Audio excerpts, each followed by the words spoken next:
और ये एक खेलकूद ही नहीं, ये एक माध्यम है, लोगों को जागरूक करने के लिए ये एक माध्यम है। हाँ, कि हम एक आदिवासी हैं और हम वो आदिवासी हैं जो शुरू से जल जंगल जमीन की रक्षा करते हुए आ रहे हैं। हम वो इंडिजियस पीपल हैं जो सदैव हमेशा इस वातावरण की प्रकृति की हम लोग पूजा करते आए हैं। और हम सबसे पहले बोलते हैं जय जोहार।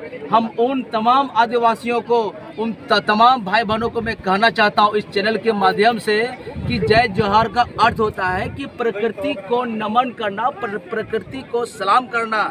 अब इसी के साथ में हम चलते हैं, इनके साथ में उठते हैं और बैठते हैं। इसलिए हम गर्व करते हैं हम आज एक आदिवासी हैं और आदिवासी हैं। और हम सरकार को भी हम कहना चाहते हैं कि हमारा जो आदिवासी को मिलना चाहिए, जो हक अधिकार है वो हमें मिलना चाहिए, वो हमें मिलना ही चाहिए। क्योंकि बहुत सारे लोग जो है आदिवासियत से अपना रिश्ता खो बैठे हैं। जो मेरा जो कोड है आदिवासियत, जो सरना कोड है, हम उसको मांगते हैं सरकार से। मेरा भी अपना कुछ, अपना जो है धर्म, अपना कोड है, मुझे वो चाहिए। क्या क्या इसमें तीर अंदाजी ये खेला गया है, फुटबॉल टूर्नामेंट, मटका फोड़ और बत्तख पकड़ और बैलून फोड़। अब बहुत सारा सांस्कृतिक प्रोग्राम और होना बाकी है और उसको हम लोग करने के तैयार हैं और ये सब खेलता ही है।